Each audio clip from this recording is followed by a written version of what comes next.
Yo, I put it like wow, this that sound. These oaks don't work hard like me, I hope they know by now. Bayo Bab, stand my ground. Bro, these money trees go overseas like Percy Tau. I make sure you stay around, quiet when I'm under loud. No negatives allowed, me and positivity took a vow. I always play to win, don't anticipate loss. Mind always in the clown, my boy. Never think about the drop, never ever ever think about the drop. Welcome to it, sports fans. It is the MKT Show, and those three letters are me. I am MKT. That feels very, very good. Even better, I am here with some of my friends. We've got the boys in the back, but in studio with me, a man who's been on fire all morning, enjoying his whole entire life. I don't know what he had for breakfast. Before we get to him, though, I do just want to say this, is that I'm wearing blue today because somebody said it brings my eyes out. I'd like to get the thoughts of a man who is very, very handsome, has been obviously noted for his good looks before, not much else. Senzo Sitebe, how are you doing, pal? Who lied to you? What's the story? Did a girl tell you that? Well, okay, tell me more. That brings out your eyes. Oh yes, my man. Well, you've arrived. What does it say? Well, but you're saying no. No, I can't see it. But clearly I'm not the target market for your eyes. So objectively speaking, what you're saying is, objectively speaking, this doesn't bring out my eyes, because you should be able to see it if it was objectively true. I haven't noticed. No, but if it's like, you don't have to notice gravity. Do you know what I mean? Gravity's just there. Yeah. That's what I'm saying. So if it was, so it's not true, because you're saying who lied to me. No, maybe that's what I'm saying. Maybe I'm not the target market. No, but you don't have to be a target market again for oxygen. Wait, hold on. Yeah. Hold on. Which gets back to my original question. Yeah. Was it a female that I told you this? That's not important, because it now definitely is important. Now I know it was a lie, because as a guy, you should have said, yeah, no, dude, it makes your eyes pop. But now that you've said it, I know it's not true. We're blue again next week sometime. You don't have to ask gravity twice. You know what I mean? Sure. So it's a lie, and I'm living a sham. So I probably may never wear blue again. Maybe she's pretty, and she's smart, and maybe she was, pulling the moves. Oh, okay. You've got fans, boy. Take it. So it doesn't make my eyes pop. All right, it happens. Otherwise, what's news, Senzo? Oh yeah, there is news, but on the sports front, it's breaking actually. What's news in general, though? What have you been up to? I mean, what have I been up to? Maybe people want to know that. Sitting at my desk a lot. Yeah. looking at my textbooks, reading my textbooks. What are you studying? No, not everybody know. Tax BCom accounts. Tax BCom accounts. What year are you in? Undergrad, last year of undergrad, but yeah, it also took me. What's undergrad? 3 years, 4 years? Third year. Third year, so you're finishing up undergrad in the next, 2 years or so? Finishing up in the next couple of months. Oh, okay, so this is your last year? Yeah, but it took me like so long. It's stuffed around. No, I failed 2 years of university. I mean, nothing wrong with failing. Yeah. You know what I mean? Although, the difference is you are quite a bit smarter than me, so I should actually be judging you because... I'm not smarter than you. I'm not smart academically. I failed 2 years. And I've always said to my mom, the extra 2 years was the hundreds of thousands of rands that she had to spend, obviously, was I wanted her to get out of bed and do some work, you know what I mean? Sure. I was kind of... Oh, you're pushing her. Yeah, keeping her going. So You're I thought, pushing her, let me take... Because, hey, that's the thing. It's like university costs... Even if you go for the cheapest subject, it's like it's a 200,000 rand exercise. Yeah, true. And per student. You know what I mean? Especially if you have to like have to live at res or like wherever. Accommodation costs money. Yeah, exactly. Food costs money. When you're there, you get sick. There's medicine. Yeah, true. You failed. Let's do a sub. Yeah. You know what I mean? Like it's at least. I worked it out. It's at least 200,000 rand a year, right? For me, and I did a sort of upper level in terms of cost degree. So imagine like now you're an international student. Oh, stop. What they pay. Yeah, it's scary. And then imagine when they fail. And they want their money up front if you're international. Oh, really? Yeah. Boy, oh boy. All right. Well, Senzo, tax. Now you've said it out loud. People are invested, now you have to pass. Yeah. I hope I'm not a tax on them. Okay, that's enough of that. Senzo has been on fire this morning. Okay, ladies and gentlemen, today we'll talk Harry Kane. We'll do some social media. And we have the legendary Ryan Sands, Enter the Sandman. He'll join us in the second hour, 1 o'clock. We'll talk more otter and alpine sports with him. Looking forward to that. Springboks, should we panic or should we just sort of keep our heads down? I'll let you know my thoughts on that and much more. If you're joining us for the very first time on YouTube, please make sure you subscribe to the channel. Hit the bell, of course, as a reminder when we go live, which is 12 to 2 every single day, Central African time. That's 12 p.m. To 2 p.m.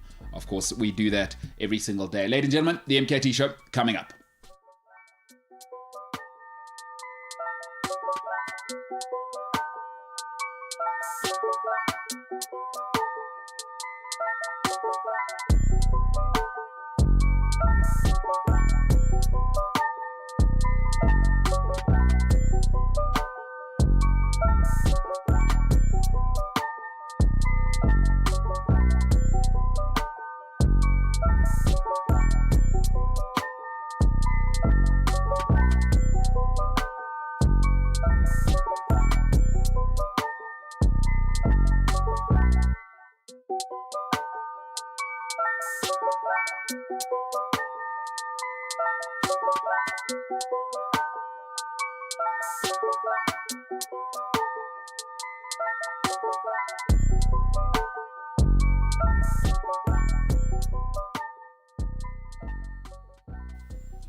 Well done. Well done. Now, Senzo Tebe, I am saying well done to the people who have chosen to listen and watch this show. Somebody who I will not say well done to, and man, I saw how sad he was at the end of the game. Harry Kane, I'm not sure did you watch the Chelsea Spurs game? Yeah, bro, it was brutal. It was brutal. James, let's maybe bring James in here. I'll come to you in a bit, Jimbo, but just be ready because I know it's obviously somebody who worked his backside off. You would have been happy to see his demise on the weekend. I'd like to hear what the feedback was. But I was looking at Harry Kane at the end of the game, and that looked like a defeated man of like, Jar. Yeah, you ever had that moment when you think to yourself, I guess I can only speak for blokes again. You know when you see a lady you were with, you messed it up, and then you see her like 4 or 5 years later, and she's smashing it. Yeah. She's in that car. She looks, and you go, Jar. I missed Archer. Black Sam. You know what I mean? Yeah. You ever had that feeling? Yeah, but you're right. You actually put it like you look like a prisoner, Harry Kane. Yes. You looked so dejected, like you didn't know what to do, like for him, and like I don't know. I don't know. Do you think I think in hindsight, I think Daniel Levy should have given him what he wanted. No. Daniel Levy's not in the business of Harry Kane. He's in the business of Daniel Levy. Okay. Yeah, just as Cristiano Ronaldo He's in the business of Cristiano Ronaldo. This Harry Kane, what he didn't realize, or I'll tell you what he's not. He's not in the business of Harry Kane. Yeah, what he did was self-sabotage, because the thing is because now he realized that he's not going to win in this situation, but he did it to himself. He manufactured this circumstance, that the situation that he's in now. He did manufacture it, and that is so sad. Old poor Harry.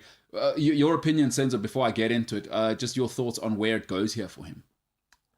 What other choice does he have? He has to do his job, bro. He has to do his job. I mean, the season's also very long. You don't want to be stuck in a bad situation where also you're not playing. You know what I mean? The only way to improve is to play now, because, he has to, it's like he's kind of sulking. And, the time for tears is over, because now you're not getting what you want. That we know for sure. Has this situation cost him the record? Because we know he's chasing Shearer, right? Yeah. That's his dream. Because now, how long do you think it takes for the sulking to stop? Because it's not going to stop immediately, right? But what's sulking going to do for him? What's further sulking going to do for him? What is it going to do? He tried throwing a tantrum, and we all see how that went. Maybe if he would just did what he normally does, he'd be in a better situation, and it would have cost a bit more, but maybe Levy would have said okay to the 130 million. Would have said, okay, cool, I'll take it. Yeah. But because of what Harry Kane did, he said, this guy doesn't know me. I'm going to slow roast him. Yeah. Finish him. So now that's happening. All right. Well, Harry, listen, we'll come back to this. Let me tell you what I think on the whole situation. And nice to hear what Senzo has to say there. But listen, it's hard enough to be married, right? It is hard. Most of us, not all of us. I mean, it's going to a place where divorce is 60%. But most of us that I know, I should say, people I know grew up two parents, whether happy or not, that's a whole different situation. It's hard enough to be married, right? It's even harder when your partner wants to leave, right? It's even harder then. So it's hard enough just to be married, but it's even harder when you two know one of the partners wants to leave. I'll tell you what makes it even harder. It's not only when you know one of the partners wants to leave, now her friends know and your friends know that she wants to leave you. That takes the complication to a whole nother level, because everybody wants to contribute to that situation. It's always easier when it's just you two. She wants to leave, you talk it out. Do I go to therapy? What do you need? What must I do? Is it my mother? Or whatever it may be. Hard enough to be married. It is almost impossible to stay together when everybody knows one party wants out. When everybody knows one party wants. Because I'll tell you what situation it creates. And you can't have a relationship in these circumstances where the friendship, work, is now there's people walking on eggshells. Because now what Harry Kane looked like at Crystal Palace, where he had 0 touches in the box against Crystal Palace, Harry Kane. Right? What happens there is that nobody's screaming at him because they're all walking on eggshells. That's not a relationship. You can't, if you're in a relationship where there's open trust, we love you, you love us, you can say what you want, you can do what you want, and we know it's with love. But now everyone's walking in eggshells. Now it's awkward for Tottenham people. They're like, oh, you want to leave us? Now it's awkward for Harry. It's like, I want to leave you, but I'm stuck here. Folks, if you don't know anybody who is currently in a divorce situation, is that what happens in divorces is it's really, really expensive. Not everybody can afford to get divorced, right? Is that they stay together and live in the same house and sleep in separate bedrooms if they weren't doing that already. And that's a whole other situation. That's what's happening now. Is Harry Kane, they live in the same house. The love is gone, right? From both sides, because the fans won't tolerate this, even though they'll pretend to clap for Harry. And Harry messed it up. They know he wants to leave. He knows he wants to leave. He's stuck there because they can't afford to get divorced. That's what happened. Tottenham and Harry Kane couldn't afford to get divorced. Nobody's willing to pay the fee. Folks, for me in life, in friendship and romantic, just rip the Band-Aid off. I personally have never seen a situation where it's hit rock bottom and it's turned around and they've made up and it's Hollywood, Tom Hanks, Meg Ryan finish. It just isn't. rip the Band-Aid off. Senzo said it just now. One of the sides, Harry Kane, messed it up because it's his fault for not making it ugly. When you want to leave, folks, what Harry Kane did was the most immature behavior. Is people think you can break up with no heartache. And I know there's these super evolved people on this planet who tell you there is no such thing as we broke up amicably. It doesn't exist. One of the partners wanted out.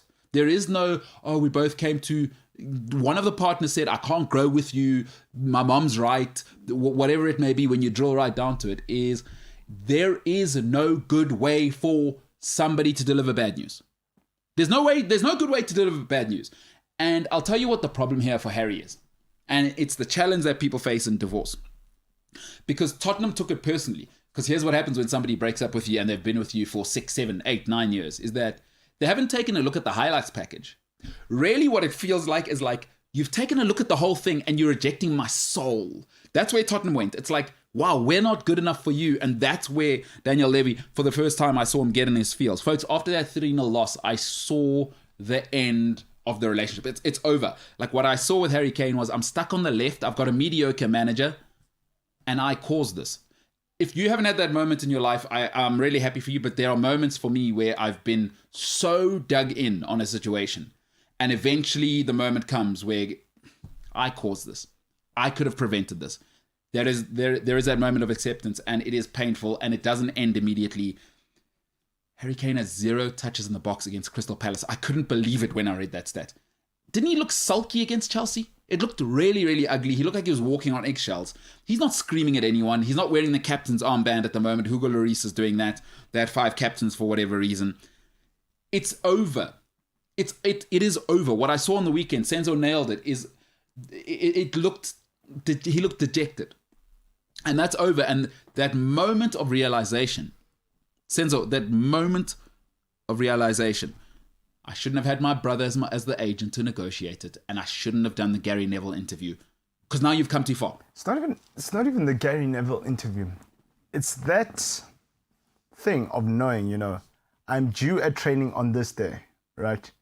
I take a detour from the Bahamas to go to the States, which will cause me to miss the first game. Yeah.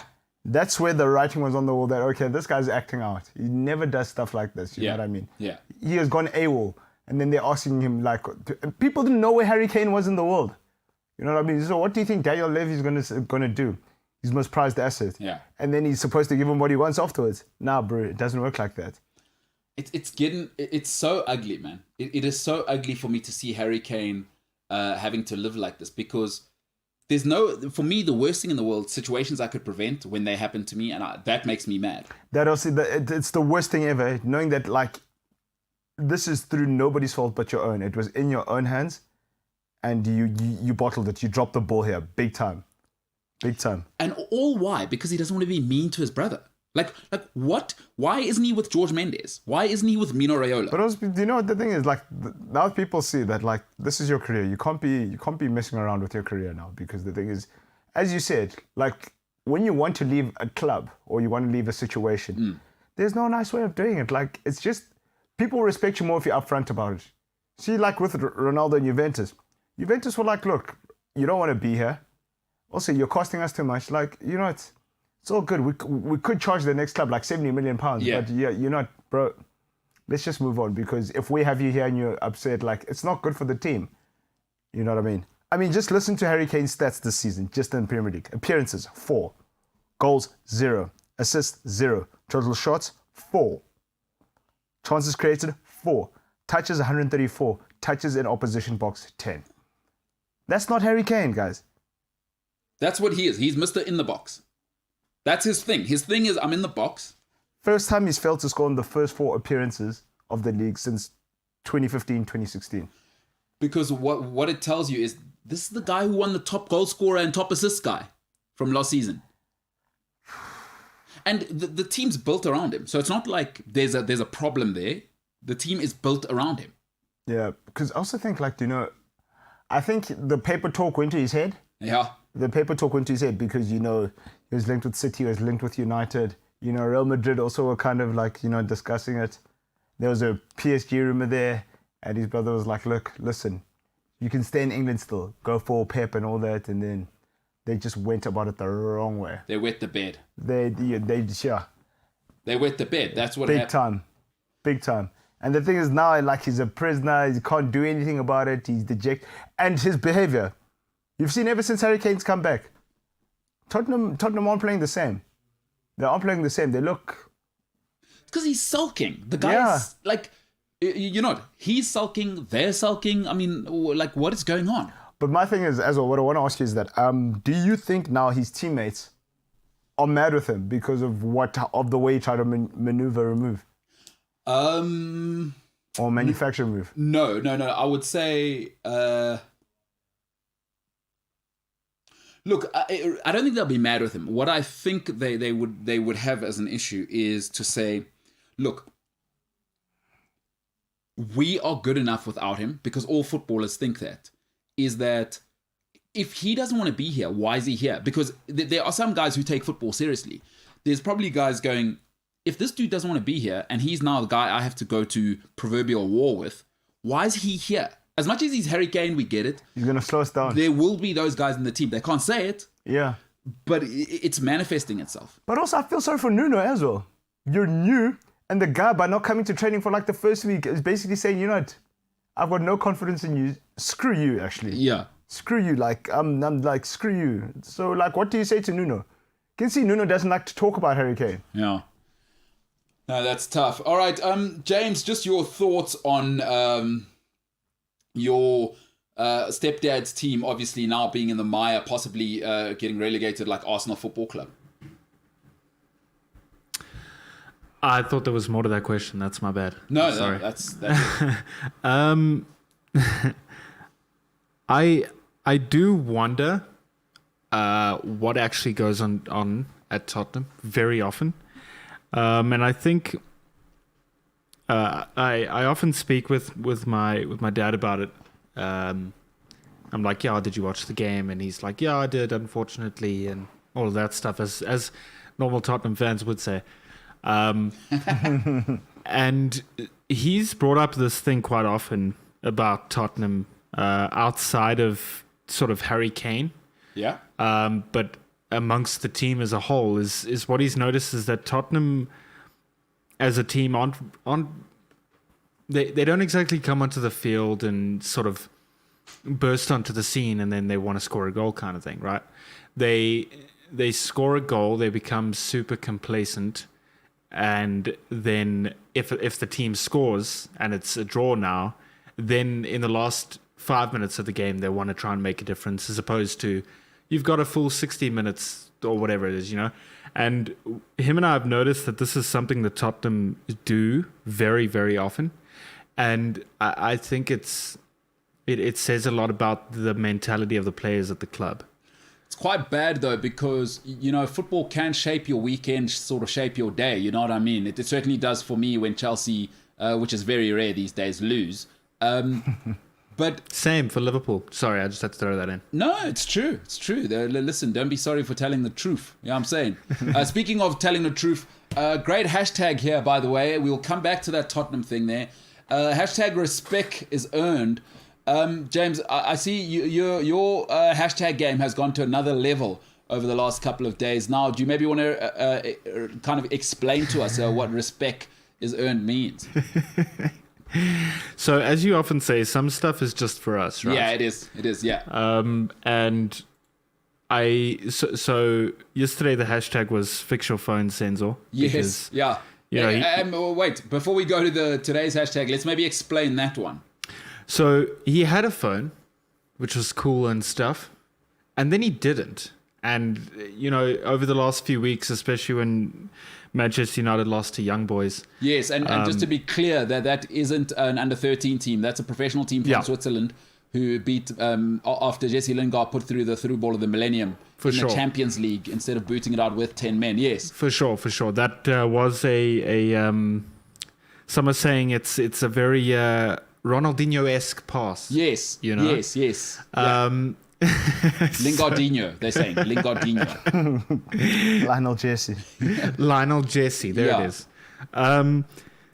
So yeah, Senzo hasn't had a phone for a very long time. I'm not actually sure how it broke or why it broke. Yeah. But it has made giving him a hard time about Manchester United very difficult, and it seems all too convenient Okay. that he hasn't had a phone, especially around this time. You know, Yeah. you lose to a team like Young Boys immediately after being very, very loud about signing Cristiano Ronaldo. Okay.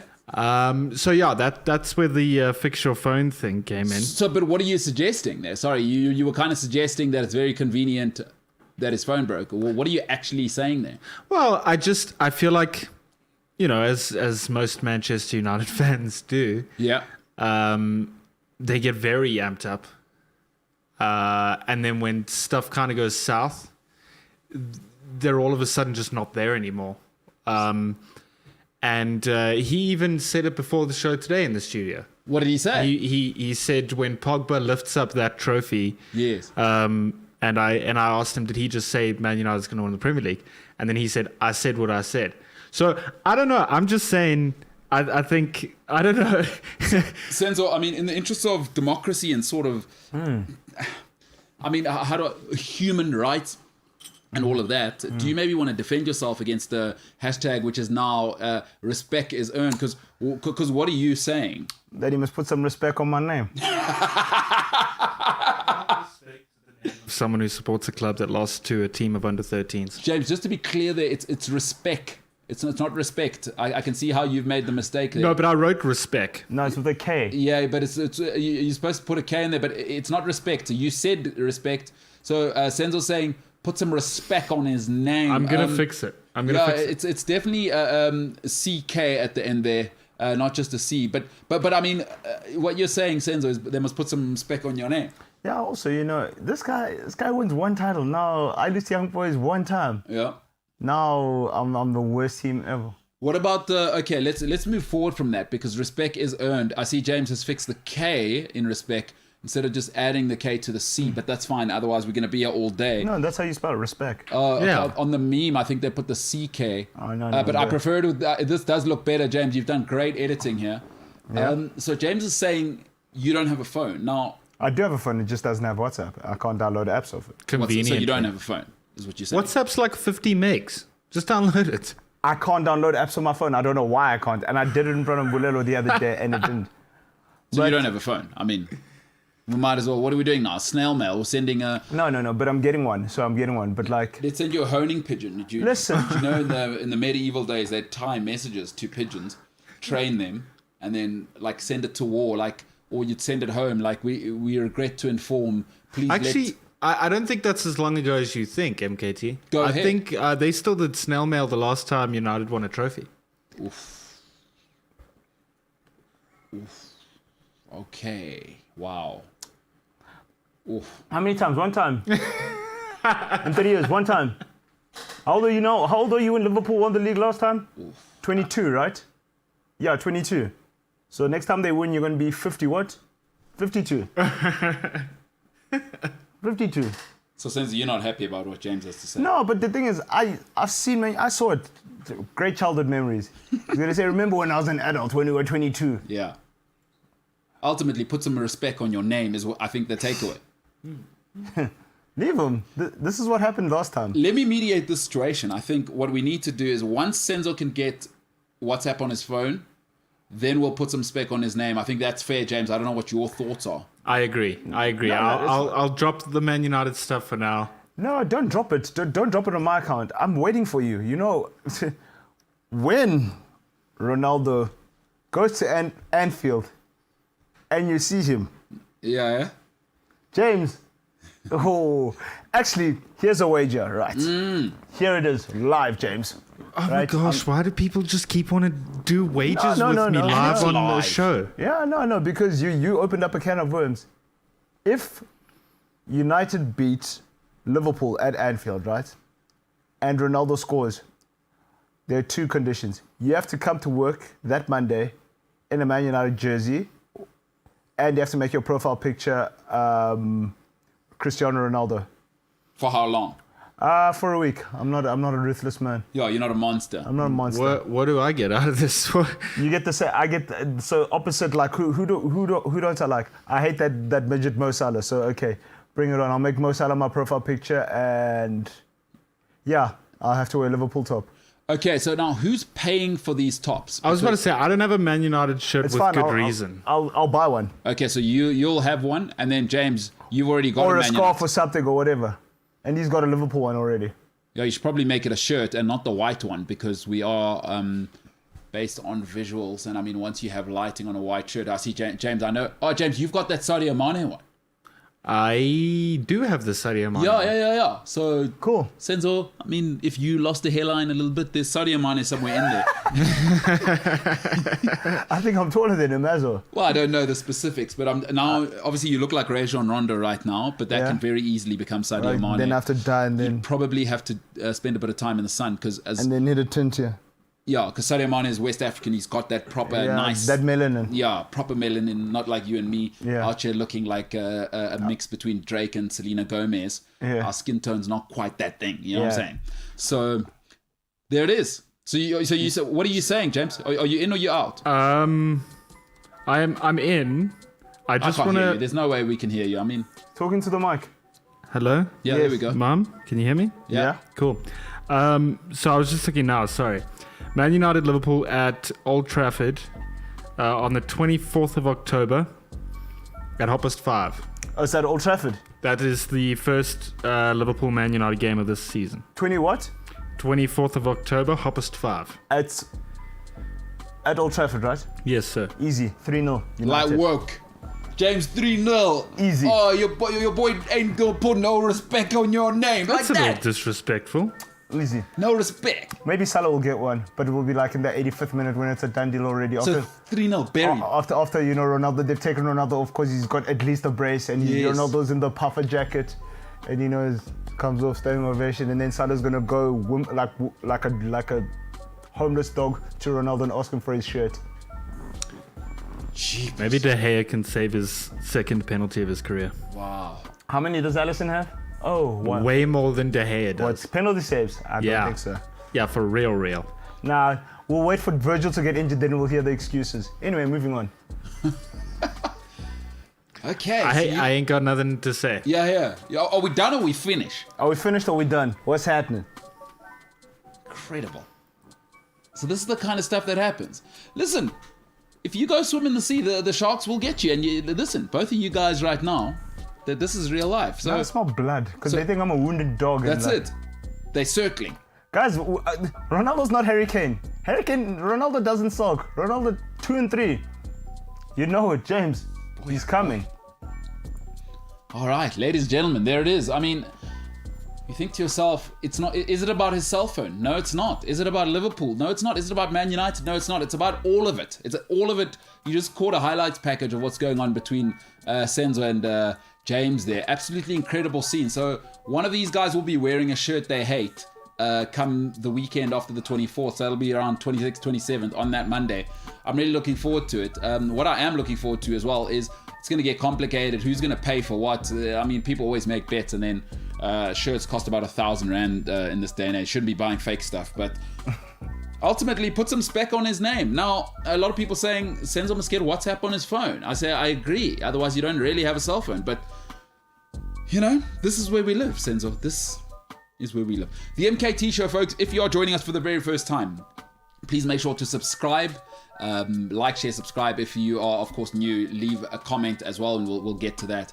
And remember, we are available on podcasts on cliffcentral.com, the Cliff Central app, Spotify, or wherever you may get your podcast. It is the MKT Show. On the other side, we'll look into social media. And at the top of the hour, we got, you say top of the hour. What if you're listening to this at 12 at night because you've got financial problems and you're running on a treadmill? So forget about the top of the hour nonsense. It could be 11:45 by the time you listen to this. Just now, we'll have Ryan Sands because it's a podcast and it's not 15:18. The MKT Show.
Much like Birdman, put some spec on my name. I'm with Birdman because sometimes people are playing with my name on the streets, and I'm not going to have it because I'm MKT and I have my own show. So people need to know that. Yeah, that's the one. You know what I'm saying? That's what it is. That's it right there. They're like, the people got to know. Sometimes you need to put some spec on my name. That's the one, bro. Sends us talking about putting some spec on my name earlier. Some of the hilarity. I wish we could record some of the stuff behind the scenes, or BTS, as we say in the biz. There was quite a bit earlier of you hilariously trying to do or doing a magnificent Betty accent and talking about the Betty people, which I find very funny, being half Betty myself. Incredibly hilarious stuff. So just your thoughts on them at all. Do you respect Betty people? No, I do respect Betty people. I don't, but it's nice to know there's someone who does. But your impersonation, and what did you call me? You said I look like a Matumate. And so, what is a Matumate? Matumate is a typical Birdie male name. So you only find Matumes in Limpopo. You know, they don't even come from Polokwane. They come from Pietersburg.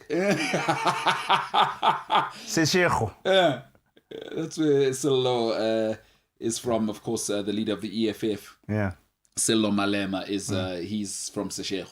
You've seen her. Yeah. No, that's where plenty of Brentwoods and plenty of Cavelas with no socks. Do they have gold teeth? Oh, Seshego is gold teeth central. How about by the way? By the way. Yeah, that's by the way central. Me bra. Bra van me. Wat ring groot man. Waar ring groot man. Die ring man. Onkel Shish. Wat tlhalohanya? You got no respect, eh? That's what they say there. Kom lad. Kom lad. My leadership. My Keda. Is that what they say? Keda. Okay. Lulama Kawaga, by the way, you can comment on YouTube. Every now and then we will read it. Most of the time I won't read it just because I'm doing my own stuff and I don't really like to think. Lulama Kawaga, who's very much, wow, that cue is incredible. That'll let you know that he is very much from the Cape and definitely the East Side. He's an X-Man. Yeah, he is. He is an X-Man. Wow, the disrespect. No spec. You didn't put some spec. No, but it's an X-Man. You want to explain to people what an X-Man is? A crossover. You got no respect. All right, Lulama Kabaka. Quebec, if you're from Ilova like Senzo and his mates, you can't play games with Levy. I think that's a very good point. Was that sometimes sportsmen forget that they're messing around with billionaires. Honestly, that's the thing. And billionaires don't lose. You don't mess with the guy that pays your salary. Don't do it. What? That's career suicide. And do you think these guys don't talk? They all talk. They'll say, hey, the same way he left me, trust me, if it's not good, he's going to do it to you. So, Senzo, I'm just seeing the comments here is that Zapeta is also very much from the east part of the Cape. Very, very Ngaba. Very, very, very Eastern Capeanite. Tell me this. He says, is Senzo even on Twitter or IG? Which, Senzo, you probably won't know because you don't have a phone that can have apps. But IG is actually an acronym for Instagram. Really? Yeah. Because you don't even have WhatsApp. So I don't know what you know. Next thing, you'll be sending me a fax. So just a question for a listener. I mean, if you care about our listeners and viewers, do you have Twitter and do you have Yes, Instagram? I do. I do have Twitter and Instagram. So this guy didn't know. Maybe give us your handle so we can follow you and make you famous. Zapeta even liked the thing. But let's give us your handles. We want to follow At you. Skinny Sins Yes. _77 on Twitter. Yes. At Skinny Sins, no _77 on Instagram. Why don't you just have one handle for both? Because the underscore one came first, and I don't think you can underscore on Instagram. No, you can underscore on the. Can you? Yeah. Oh well, I'll underscore on Instagram. Synchronize, Chief. Synchronize. Yeah. Yeah, but it's the same thing, Well, what do you mean? just different sauce. No. Like as a. Okay, then. If I'm on Instagram, I don't want to think. Just give me one handle. But you asked me about for my handles, Yes. and then I gave them to you. But are we going to transition? Let's have them both either be underscore. Because we've got Okay, another fair guy, James Ilsley. So both of you guys, absolute mess. You work in content. You guys should be trying to get super famous, getting all the followers in the world. I'm trying to help you. But you're making it a nightmare for me to follow you. I mean, Okay. let's standardize. James had about 5 different handles for 2 accounts. I don't even know how he was doing that. So just the worst kind of guy on social media. But you're coming a close second. And I don't know if I can put some respect on your name if you don't have a one standard sort of, name on social media. No, I do. But anyway. No underscore. So are we going underscore? Okay, let's make a call. No underscore. Okay, so I'll drop the underscore. And what if you... Okay, if it's not available, you'll just do both underscore. Yeah. James, just before we move on here with social media, you've had about 15 sort of social media handles, which has been incredibly annoying, if I'm being completely honest with you. You're in the social media game. You're in content. Make it easy for me. I want to follow you. You're James. I want to follow you. Why have you not changed your handles? So, as I was explaining Yes. to you many times ago, Yes. that wasn't English at all. Let's pretend it was though. No, but you went to St. Stidians, and it's going to happen once you go to a second-rate school, which your parents work far too hard for, by the way. Might as well have been educated actually under a tree, and you can't even put together a basic sentence. But why do you still not have one handle? So, I was just explaining to Ryan, right? Yes. How if you search my name and then my surname, or my surname and then my name, whether it's on Twitter, Instagram, or Facebook, Yes. I still come up as one of the top search results. Yes, but James, hold on. I want to tell you something. We live in a world where I don't want to think. I want to find James, at James Ilsley. Like people, that's how they follow. People can barely read a book nowadays. Forget, he's 6th down. So you're in content. I want to find you. Are you James _Ilsley on every platform yet? It's painful. okay. I'm working with. There are infidels in the camp, and between Senzo and James, I don't know. They make my head explode. But Tell you what, let's move on from you, James. Let's go to a place where a lot of people do understand, and you, Senzo. You guys need to put some respect on my name now. Yeah, that's true. Cause Both of you. Because this is, you're the front runner. It's unbelievable. But let's move Unbelievable. All right, James, terrible talking to you. Let's talk to Senzo. Senzo, talk to me about social media. What do you have for me, pal? The first thing I have is the Springbok squad. Okay. So As we famously know, well, for those of you that don't know, this weekend South Africa playing the All Blacks, and it's the 100th test that the All Blacks and South Africa are playing against each other in. So, it's the 100th anniversary. So, are you juiced? Because I'm struggling to get up for it. It's early nine. Also, the thing. No, I don't mean literally. I just mean, what's going on with the All Black, with us, or with just rugby? Just rugby in general, dude. It's a mix masana, mambo jambo, bafaka zonke. It's like the 3-in-1. It's like the 3-in-1 hairstyle. You know what I mean? Yeah. I don't know. The rugby doesn't know what direction it wants to go because, as you say, and as you're starting to see, it's all too romantic all the time. Yeah, and just how many times are we gonna watch the New Zealand batter Australia and how they say South Africa you're in, now South Africa you're out, South Africa you're in, now South Africa you're out. Argentina's just sitting there. They're like, yeah, we just collateral damage. We just here to beat Australia. Nothing more, nothing less. So yeah, but all right. But the box, shout out at Springboks. They've actually got the same problem as James. It's so annoying. They aren't a single uniformed handle on every platform as well. So anybody who does work for the Springboks, please explain that it's very annoying when trying to engage with your content across platforms when you got 15 different handles. But anyway, on what looks like Twitter here, they are Springboks, which is clever because that's actually their name. The Boks have been boosted by the experience for the All Black Test. 50th cap for Snyaga. Trevor Nyakane there. Snyaga. Romeo. One colot. Yeah, that's it. Strong defense, accurate execution will be key. The team announcement is out. Senzo Tebe, let's start at the front row. Who are the fat boys that are in? Well, the front row is it's Malherbe. Wait, why is mine not opening? Well, it's Malherbe, Bonambi, and I think Nyakane. And then 4 and 5 are Diache and Etzebeth. Which Etzebeth, guys, last week he played like a gentle giant. He wasn't. Listen, okay, but go ahead, yeah? Yeah, and then 6 goalies, he's 7 Kwaka Smith, so he's replaced Mostert. And then 8 is Vermeulen, 9 is de Klerk, 10 Pollard, 11 Mapimpi, 12 Dielende, 13 Arm, 14 Nkosi, 15 Leroux. And now what's interesting to note, sorry to cut you short, is that we've gone with a 5-3 split now. All right, talk to me about the bench. So the bench is Marx, Kitsov, Koch, Mostert, Van Staden, who's replacing Visa because he's been cited, Janchis, and then who's the last? Is it where's Francois Steyn? Steyn, yes, Francois Steyn, yes. Is it Francois Steyn? Francois Steyn, yes. Because that's nice. He covers the whole back line. Yeah, he can play from fly half to full back.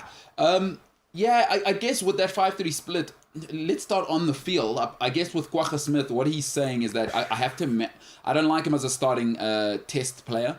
But what he has to do is match the fitness and also the mobility of the All Blacks. Is that they're going to throw it around.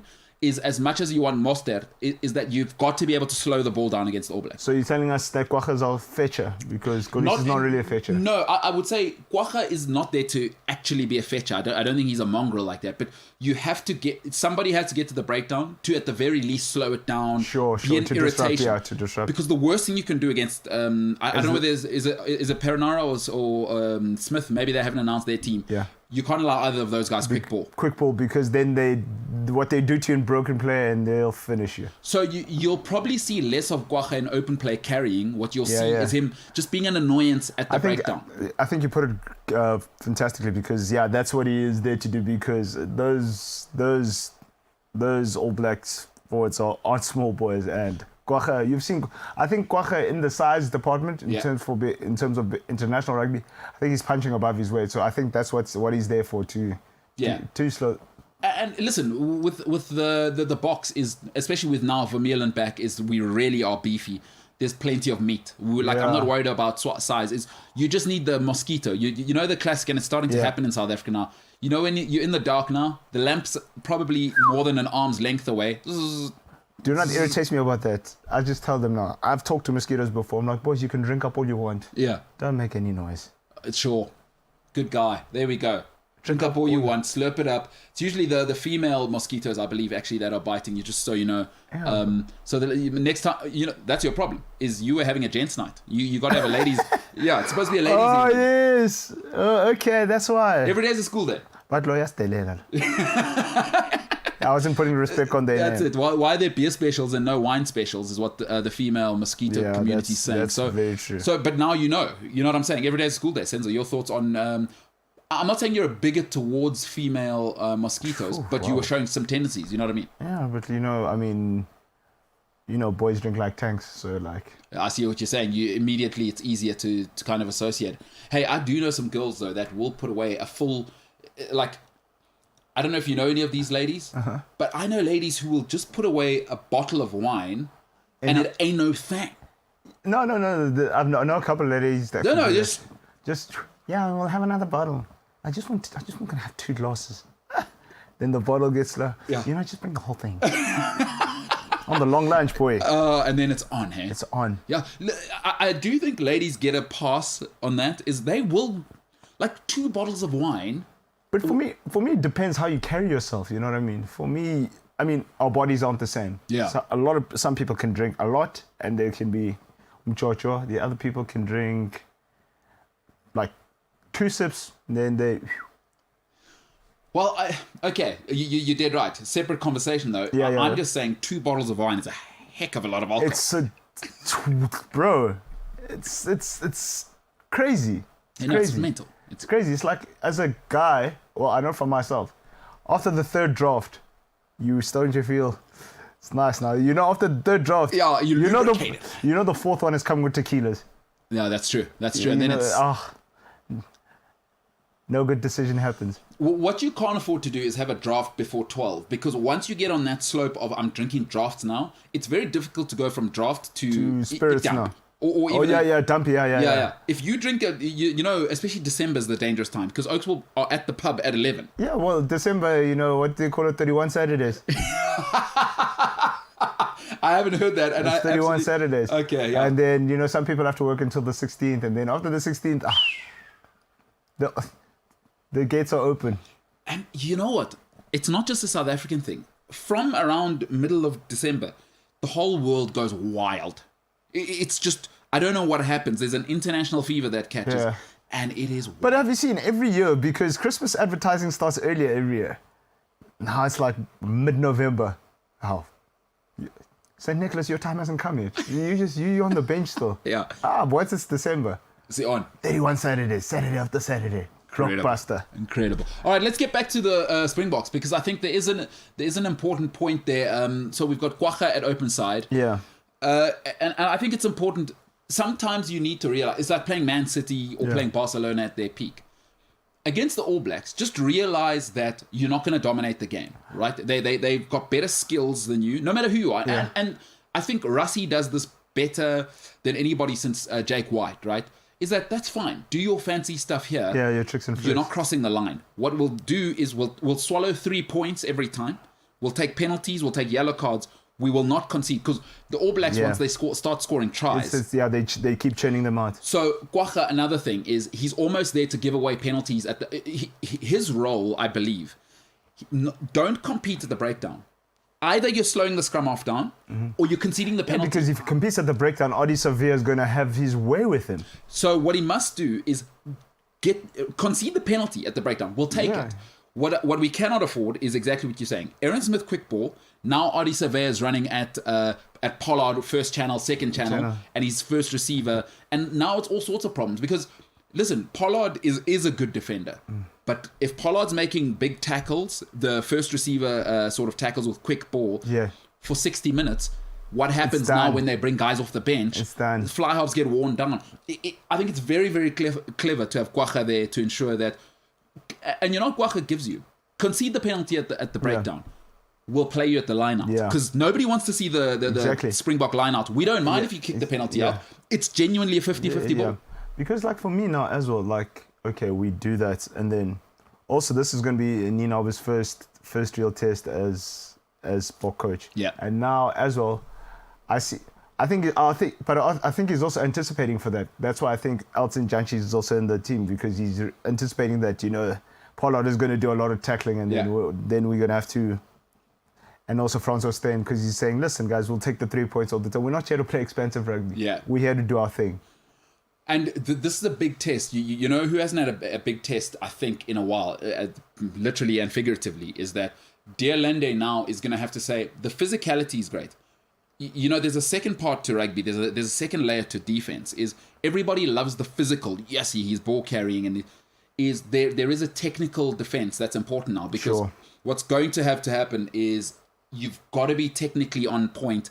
You've got to protect your fly half, because if there's one thing the All Blacks do brilliantly is attack that hole between 10 and 12. Yeah. That inside shoulder, so outside shoulder for the 10, inside shoulder for the 12. They attack that so cleverly, whether with the reverse ball. Then you get involved, because knows how to and now seal. it's overlap, and now we know that they'll leave Savea out there, and then it's hands. Yes. It is on Kwaka to make sure that they do not get quick ball, number one. Yeah. But if not, take the penalty. Smother it.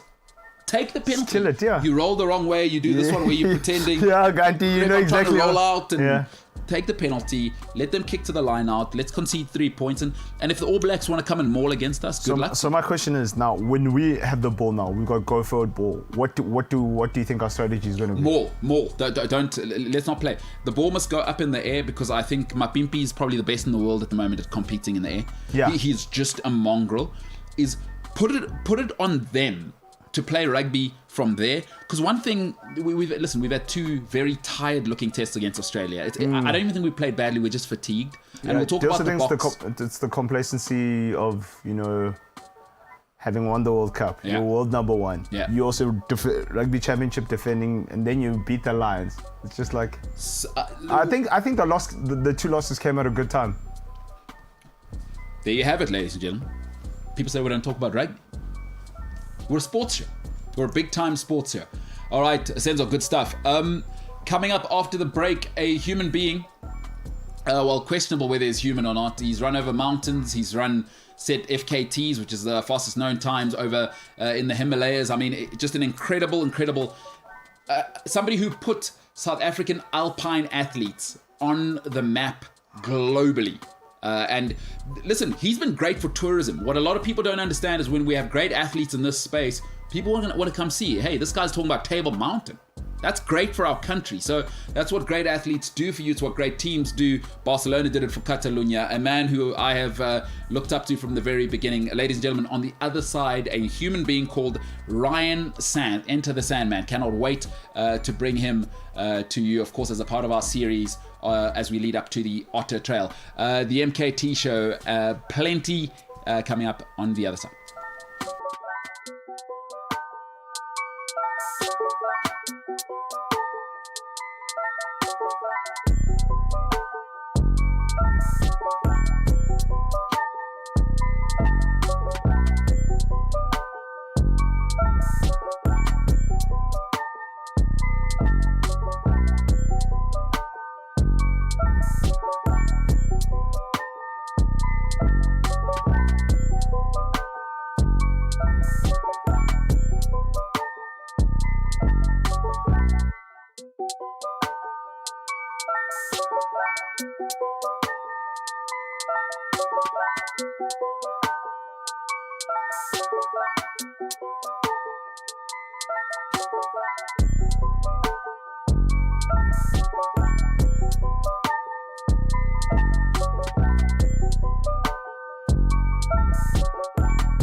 Exactly. Okay.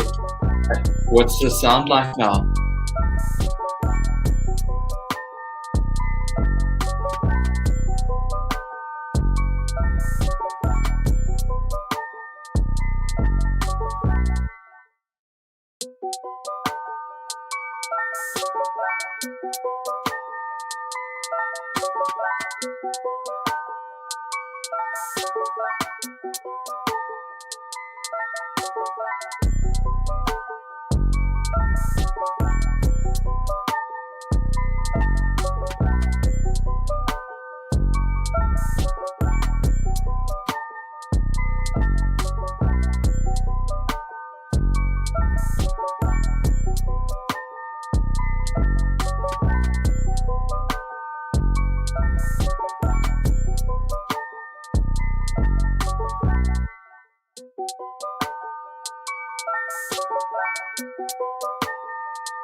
You did it. You did it.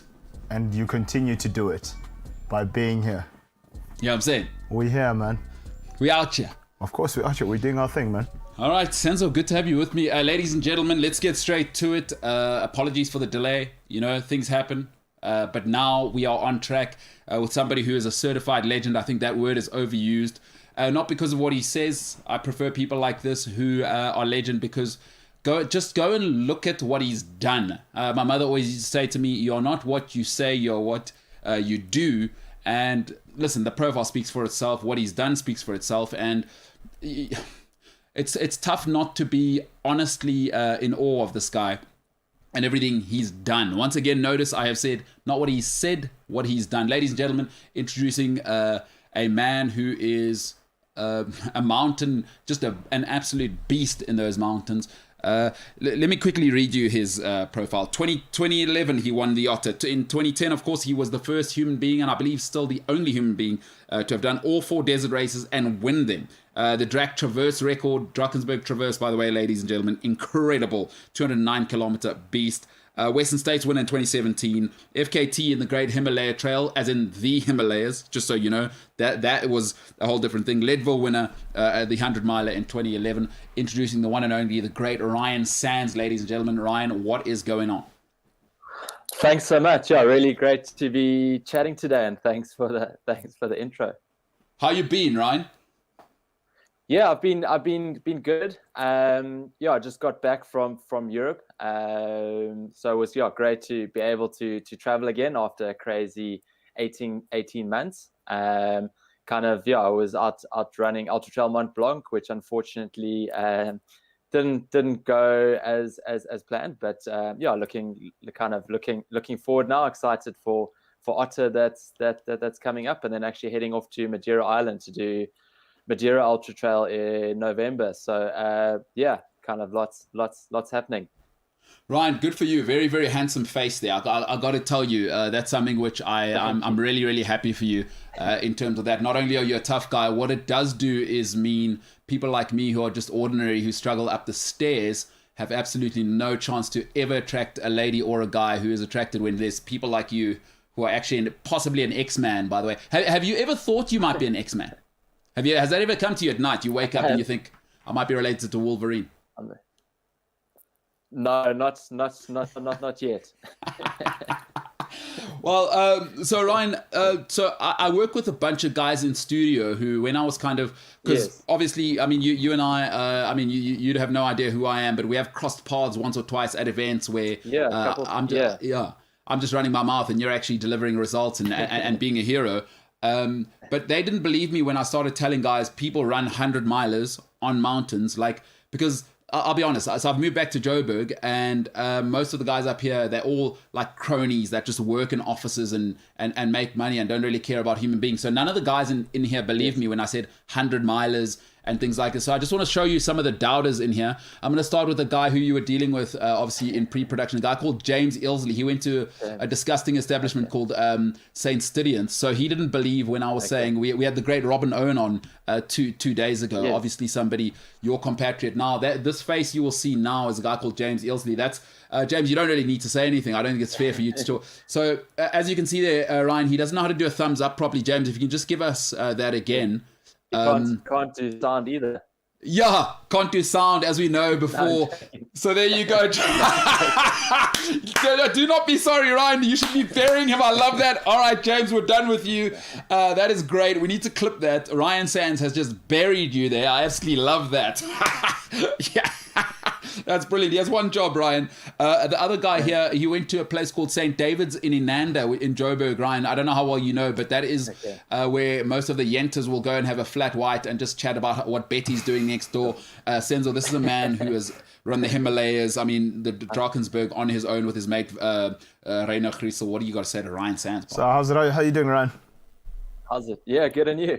All right, thanks. So, okay, on a serious note, how many hearts and lungs do you have? I'm still checking. No, I think it's all normal. I think I'm just a little bit more stupid than other people. I think I've actually got half a brain. That's my, my kind of I highly doubt that, because you're very serious, and I think you are a mutant, but yeah, that's story for another time. Yeah, TBD. I mean, we do need a check on this guy. Ryan, it's an absolute. It's so difficult to say this, it is actually a proper honor to have you on the show. And I'm not just saying that because, let me be completely honest. It's very easy for me to say this because I'm involved with the Otter, and I do want people like you, and I love trail running. But the resume speaks for itself. Ryan, do you ever find yourself looking at what you've done and disbelieving? Or is your mindset that I'm in the game now, I'll celebrate afterwards? I've always wanted to know what a champion's mindset is. No, I guess in earlier years, you're kind of like always wanting to achieve. And I kind of felt in the past, maybe it's like you have this achievement and it's like, cool, like on to the next thing. And like before you know it, you wipe your eyes out.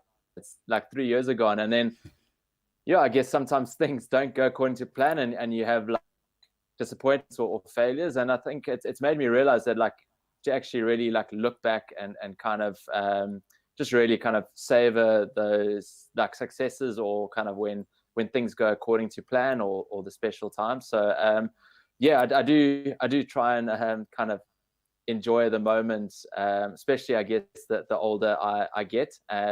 But I guess looking back now, I've been running or kind of professionally for 14 years. It is pretty crazy to think of the cool like places I've been to, the amazing people I've met. To be honest, obviously it's been awesome, and I guess I wouldn't be sitting here now if I hadn't like achieved some of the achievements I've achieved. But like kind of looking back now, I don't think those are like overly important to me. I think it's more the experiences and just the cool stuff I've been able to do. And like I guess looking forward to the Otter Trail coming up, you just realize like just how awesome and how special it is to be able to run the Otter Trail in a day, and just kind of hang out with like-minded people and have a cool time.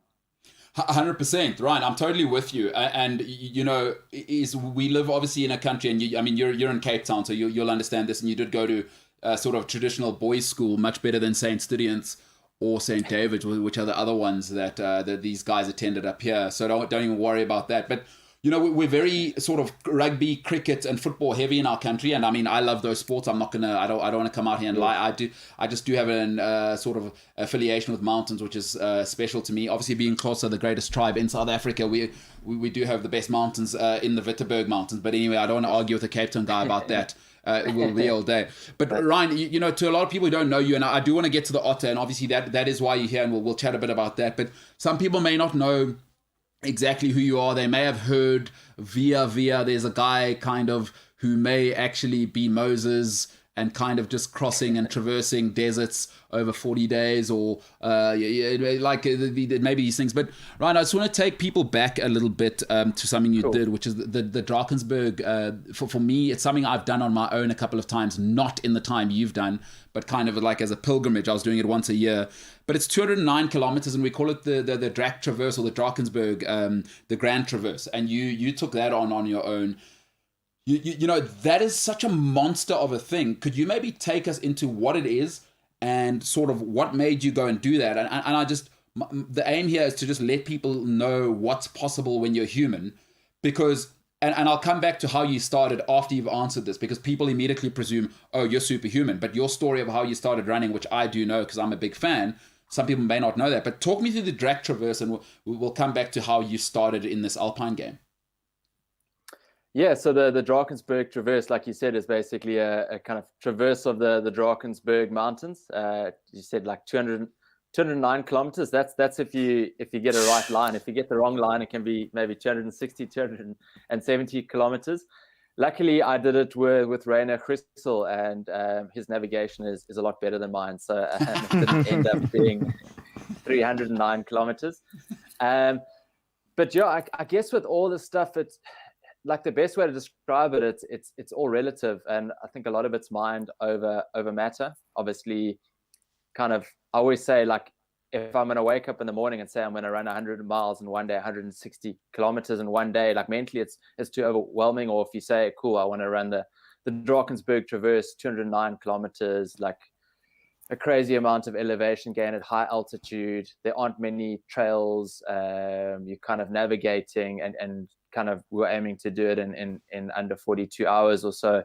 To do that, like mentally, it is quite overwhelming, knowing that you're going to be running through 2 nights, not sleeping much, kind of get like crazy sleep deprivation. I remember in the middle of one night, I kept telling Rainer there was a helicopter flying over us, and he was like, "No, dude, it's dark. Helicopters don't fly in the Drakensberg when it's dark." So like you kind of go through that stuff, but I guess a lot of it's like just mind over matter, and for me, I try and break things down into bite-sized chunks. So kind of Drakensberg Traverse was just kind of getting through 10Ks at a time, and before you know it, you've got through 50Ks, and then it's like 100Ks and then 150, and so it goes on, but a lot goes wrong. I sprained my ankle twice really badly early on, and it was like quite a big project that Red Bull had got behind. Obviously, Rainer had committed to it. We had a film crew and stuff. So, like, you suddenly feel like a lot of pressure on you. And like, yeah, as I say, like in the first couple of hours, I sprained my ankle really badly twice. Had to kind of do a homemade strapping job, and luckily managed to get through. But things like that, obviously, the altitude. Going at kind of up to like 3,000 meters, you like the altitude affects you. So that in itself makes you run a lot slower. As I mentioned, you're running off camber a lot of the time in the Drakensberg Traverse. So you're on like these steep grass slopes with no trail, and it's rocky. I remember actually at the end of that, I was so over it. I said, I'm actually just going to start running on the roads. After that, I told myself I was going to run the comrades.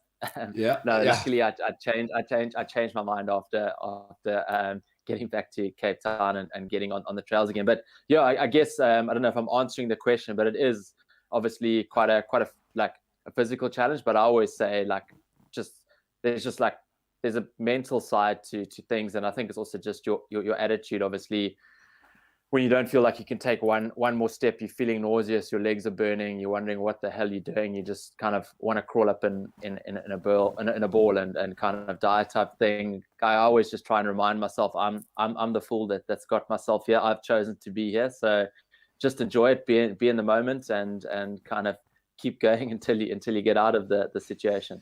And that Maya. Now, Ryan, I absolutely love that story, and I'll tell you why it really does speak to me. Is that, you know, I really believe that mountain running or alpine sports are the most honest sports in the world. But when you start to get into sort of when you need to traverse on your own and you need to carry your own food and you need to carry your own, is that there's such an integrity to that. Oh, how's that shot there, Ryan, in winter, the runner in winter? Are you kidding me? By the way, Do you have like a swag coach? I mean, look at you there, Ryan. The You drip. do. Oh, The drip. that's unbelievable, Ryan. I'm not sure if you're seeing yourself there, but that's unbelievable. Yeah, no, I can. Yeah, and luckily I work with a good photographer, Craig Gillespie. He's quite strict on the gear I wear. Yes. Yeah. We all need a swag coach. Yeah. Yeah, No, we need exactly. a swag coach. And you look, Ryan, you look unbelievable out there. You look like a movie star. It looks like they made you do that 8 times.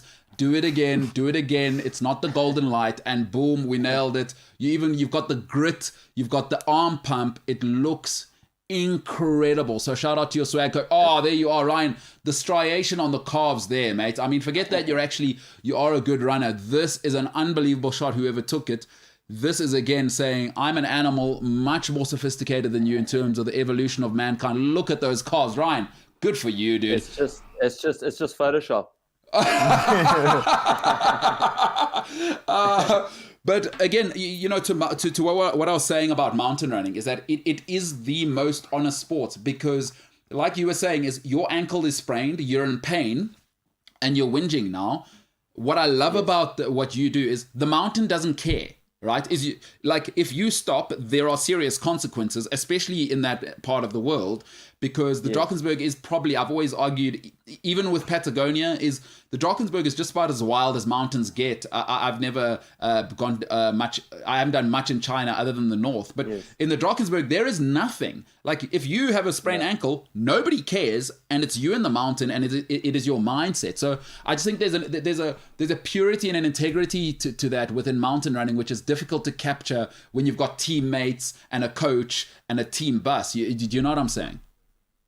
Yeah, for sure. And I think I agree with you 100% on what you're saying with the Drakensberg. Like, I think it was just before we did the project, or like we did the Drakensberg Traverse, Rain and I, in 2014. And the first time I'd actually been into, like, I'd done stuff like the Sky Run, but before I'd actually gone like onto the Drakensberg Escarpment, which was 2013, I'd kind of run on all 7 continents and to beat some pretty incredible places, but like being up on top of the Drakensberg was quite an eye opener. Just as you say, just how wild and how there's just nothing there. It's like the opposite of claustrophobia. It's almost like the first time up there, kind of you almost like freak out a little bit. And we went up. It was supposed to be like nice weather, but woke up that morning in like a massive snowstorm, absolutely freezing. So yeah, it's definitely really, really humbling up there. And like you say,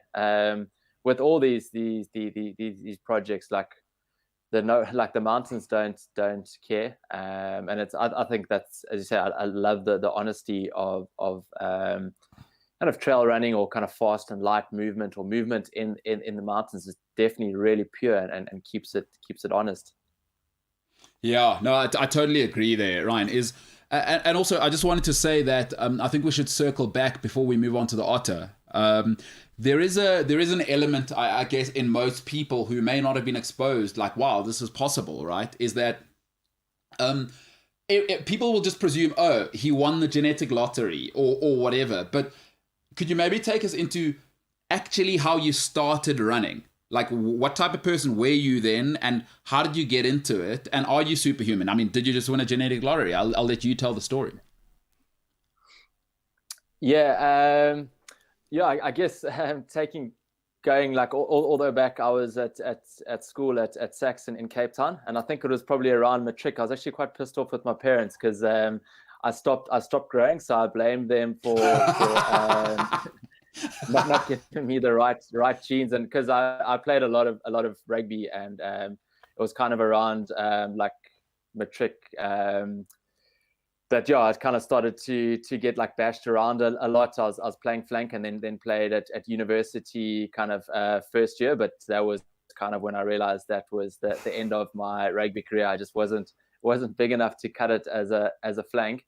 And yeah, I had a bunch of mates doing the Knysna Marathon last year at university, doing the Knysna Marathon, and I thought, cool, let me join them. I always went up to Knysna to the Oyster Festival to have a bit of a party, and I thought, like, cool, I'm kind of leaving university now. Maybe I should be a little bit more responsible and run a marathon, at least have a valid reason to be up at the Knysna Oyster Festival, and ran that on very minimal training. Definitely winged it, but absolutely loved it. I think just that feeling of fulfillment of actually crossing the finish line. A lot of my mates laughed at me and said, "There's no ways you're going to finish the marathon."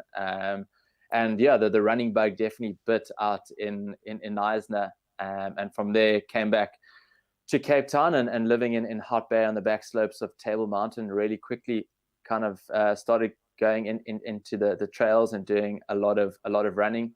Did a couple of local trail races, and then I guess I've also always been an all or nothing type of person. So one day I was Googling extreme trail races, and up popped this 4 Deserts website. I saw Dean Conaz's, the famous American ultra runner, was busy doing the series, and I just read his book and really kind of was really inspired by him. And I thought, cool, let me enter. So I entered the Gobi Desert Race, which was 250 Ks over 7 days, like self-supported. You got to carry all your own food and stuff. They do give you rations of water and provide you with a tent in the evenings. But to be honest, being a having just left university, I actually didn't even know where the Gobi Desert was. So I had to do a bit of research. Figured it was out in China, and 6 months later, I was lining up at the Gobi Desert. For the Gobi Desert, I did do a lot more preparation and kind of followed kind of some structured training. But yeah, I guess being a kind of naturally competitive person, I was hoping for a top 20 results or so, and to my surprise, ended up winning the race. And I guess that's where kind of my kind of running journey really started, and from there the rest is history. I think it was a year later I decided to quit my 9-to-5 job and try cut it full time as an ultra runner. And yeah, I guess 13-14 years later. What was that 9 to 5? Well, what was your 9 to 5? I was working as a quantity surveyor for a property development company. Yeah, so counting, or I guess like running around the world is a lot more exciting than counting toilets and kind of the right quality with composition for bricks. Yeah, like no, thank you. No, I mean, but dude, that's an awesome story, because you're not superhuman. You're just a bloke who used to dig a dop and a bit of oyster at the festival in Knysna, and you like it just bit, and you just, as we say in South Africa, it's a bit of fuss bait and a bit of preparation, and it can do. And here you are being Ryan Sands. Ryan, Senzo's got something for you. Cool. Ryan, just a quick one here. So between your achievements between 2010 and 2013, like how do you keep going after you've achieved so much in that space? Like it's crazy. Yeah, I think for me it's always been about like mixing things up. Like I've been lucky, as I say, to be running professionally and on the international scene for kind of 13-14 years now, and a lot of the guys only end up, it's quite sad to see on the international scene, they're only around for like 2 or 3 years, and then they kind of either get burnt out physically and mentally, and that they disappear. Where for me, I've always tried to mix things up. So I started off doing like more the desert racing, and then kind of got more into mountain running and doing some of the ultras, and then also now like doing a lot more kind of projects, like doing stuff like running across the Himalayas. Ren and I are busy planning another crazy run for next year. Still got to do a few more, 1 or 2 more recce's before we can kind of say too much. But I think just always mixing things up and keeping stuff fresh, like mentally and physically, has been so important. I think like anyone in life, if you do the same thing day in and day out, you're gonna get bored. Yeah, because between 2010 and 2013, you were unplayable. Like some of this stuff is like ridiculous. If you can achieve only a fraction of that, then I mean, you've lived quite a full life. So congrats, man. You're a real inspiration. Thanks. Yeah. Thanks so much. And I mean, that is a fair question, Ryan. I mean, now I want to talk to you about the Otter. Obviously, you know, it's easy enough for you to say, oh, okay, I've already won that. But the Otter special, right, is for guys like you. People might say, yeah, he's used to running 100 milers and just, I don't know, like walking from here to China just to buy a can of beans or whatever he does.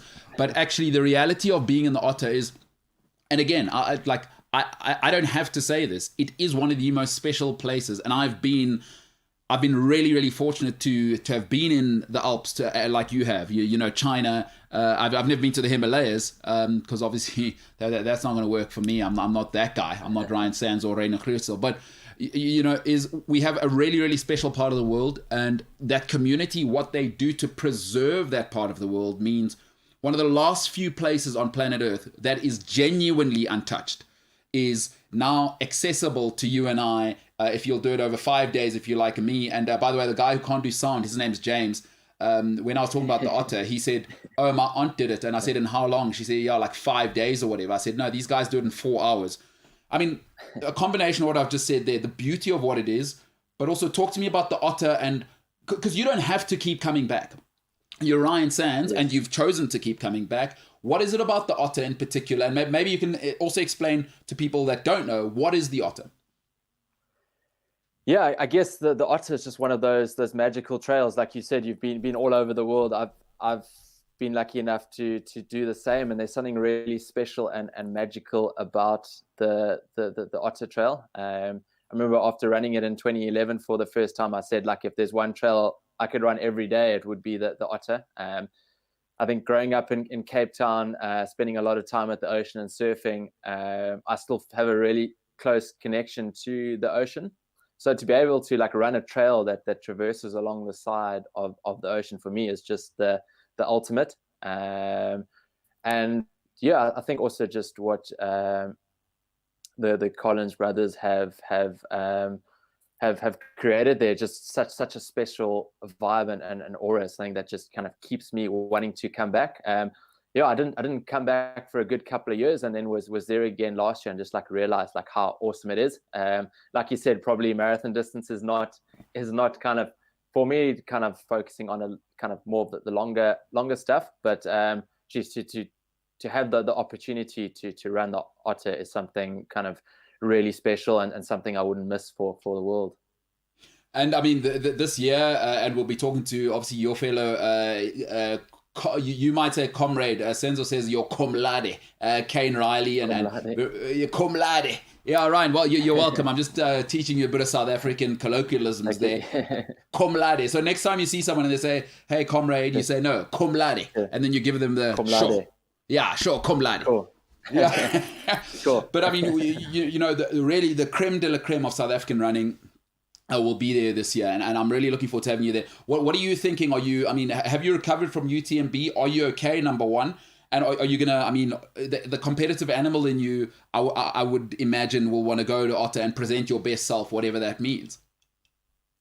Yeah, actually saw Kane earlier today, so I've been sledging him a bit, or giving him a bit of hard time about the race. Yeah, thanks. Kind of finally like recovering from UTMB. Was actually battling for quite a while with migraines and a bit of a wonky shoulder, but seem to be getting the best of that. And luckily, I won't be using poles for the Otter, so I should be good on that front. When I say trekking poles, so I should be fine. Yeah. When I start doing it over 5 days, then I'll use poles. Like James' for aunt. now, I'll try.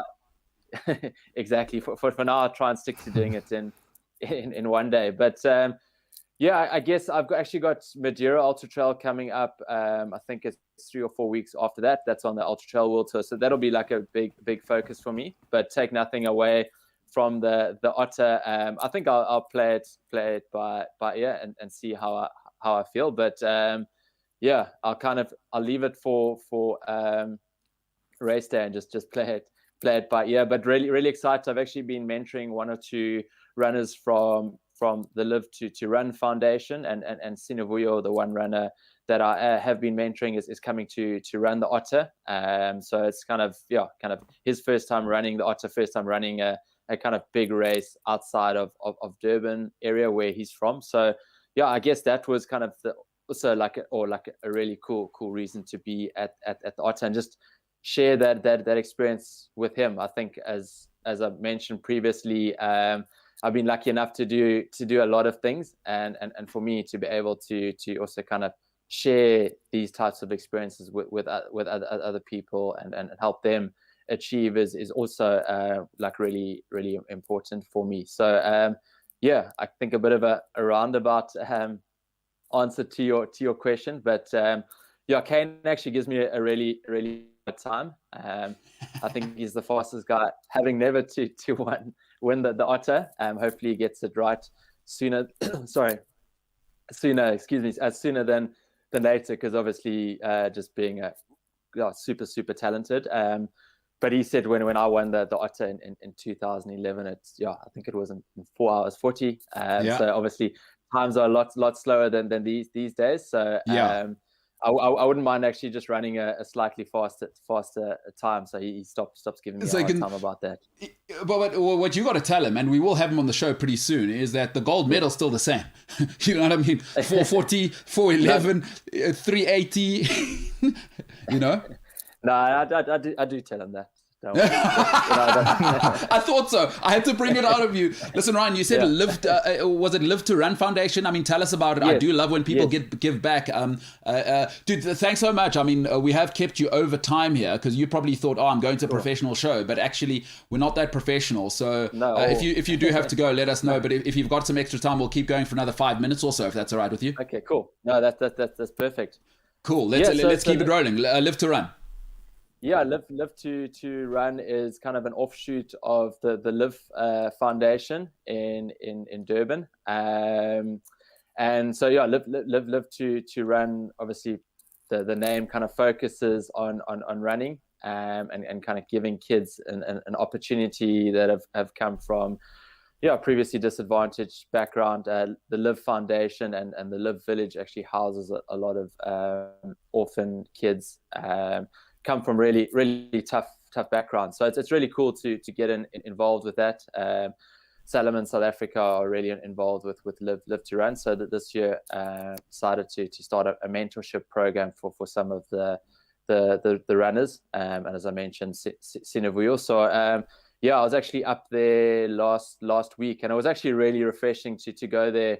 I guess I just came back from Europe, like the disappointment of UTMB, and then you actually go and spend some time in the Live Village, and you hang out with Sinevuyo, and you just see like kind of what he's had to overcome to be where he is, like where he's at today. It actually makes you realize that like she's like having a bad race at UTMB is pretty irrelevant in the bigger scheme of things. So like I say, like just really cool to be able to be a part of some of those journeys, give it a little bit back. I think, as I say, the sport has given me so much. If it wasn't for trail running and the mountains, I'd probably still be I'd still be a quantity surveyor. So I'm definitely really grateful, and I think it's cool to give back. I really so passionate about our country. I think we've got so many positive things, and I think we all need to play our role in kind of making a difference and creating change. So Ryan, what I will do is when obviously I'll see you at the Otter, I'll obviously take lots of photos so people can see that I'm fist bumping with Ryan Sands, and even if it'll probably get weird for you, but I'll probably need to get a couple of shots just so everyone in studio and everyone in the world can be like, oh wow, you were with Ryan Sands or whatever. I'll obviously take advantage of that whole thing. Like, let's just get that out of the way. You know what I mean? But after that, I will definitely want to engage with you. But Ryan, running for me actually, and alpine living actually. So because I care more about as much as I love running or what it does for me, I do care more about nature and what it does in terms of keeping me conscious in that space than I do about the running itself. But for you, I mean, in terms of running kind of shaping you as a human being, I mean, it's extremely important to me. Because I do try and preach the gospel, is I'm evangelical and I'm unapologetic about what running can do for people, whether alpine or road. But just for you, as we see you now, you'll be at the Otter, and I just can't wait. I think it is top 3 most special places in this country, and I believe top 3 in the world. But what has running done for you and shaped your life? Because I'd imagine the depth of relationships, the people you've met, and you're fortunate enough to have a beautiful wife, and the types of people that it's brought into your life. I don't know what running's done for you, but it completely changed my life in kind of 2013, and really 180-degree turn in terms of the trajectory of quality of people I was around. So going to events like the Otter and obviously 100 milers and things, what's it done for you? I'd just love to know that as we kind of are going to close off here. Yeah, I guess it's been completely life changing. I always say no disrespect to school and university, but I think kind of what running has taught me is kind of in many ways like kids, you must go to school and you must get a university, but I think it's just like running has taught me so much like on kind of what school or education kind of taught me in like a deeper sense. And as you say, like for me, running is not just a sport, it's a way of life. And as I mentioned, these days I probably do kind of like free running projects, and for me, like I still want to be involved in running for many years to come. I probably won't be competing, but now I do a lot less racing, and there are a lot less races that appeal to me, but just to be out in the trails and to share those experiences with people, to be a part of people's journeys, kind of going out and achieving their goals. And even as you there's kind of spending time in the mountains that I love, but like for me, running is if it's road running or kind of running on the trails or running across the desert, I think it's just about being out there and kind of being in that moment. And I guess our lives are always so busy, and I even felt now when I came back from UTMB, pretty gutted. I'd kind of had more than one setback at UTMB, so it's like a bit of pill to swallow. But I think just kind of picking up the pieces, or kind of maybe that's a bit over dramatic, but kind of going onto Table Mountain and just being out there and just realizing kind of why I started this is kind of so important, and so that'll keep me coming back, and hopefully I can be Ryan Sands, that old buddy that's still kind of cruising in Table Mountain, even if I've got a walking. Yeah, I've got to learn how to use them first after my UTMB experience. Yeah, hey, listen, I mean, maybe we do need to, maybe I come down and I give you a lesson with sticks and we maybe record that, so it looks like I taught Ryan Sands something. I'm just saying. Yeah, you'll be like, sure. What's Ben? There's another Cape Town kid, Ben, I forget what his surname is. His Bully is a bit of a running legend down there in Cape Town. You can be like him. What's Ben's surname? Ben Brimble. Brimble. His older man, is it John Brimble? So John Brimble. Yeah. Yes. Still doing the otter. I mean, he's done like 407 otters. I mean, he's well past his 60s. I see him every year, pitches up at the otter, finishes when these like really Dax Oaks from Joburg can't even get over the finish line in time. And he's like, I don't know, like 60 in the shade, and he looks incredible. He is a freaking legend. Ryan Sands, dude, when you and Reno do eventually, obviously you might be running to the moon or whatever. Like you said, you can't really reveal any details at this moment. I mean, what's left, right? Forget gravity. You guys could probably run from here to Mars before Musk goes back to his home planet. But when you guys do that, I mean, I kind of want to put you under a little bit of pressure here to say you should definitely come back here and announce that, and make this a place where you announce things like that. But I'll put more like sort of passive-aggressive pressure on you at the Otter in 2021. Perfect. Sounds good. Looking forward to seeing you there.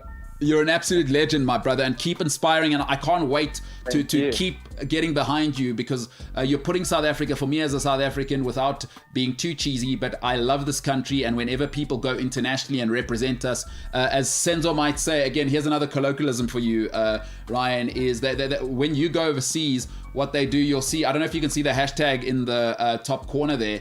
Because you're from Cape Town, you might think it says respect is earned, but it actually says respect is earned. So you go out there and you say, hey, put some respect on our name. Or Senzo, you might say it a little better than me. Let's get Senzo to kind of teach Ryan this one. Go ahead, Senzo. Yeah, so whenever, people don't really know what you're doing and who you are, you just say, put some respect on my name.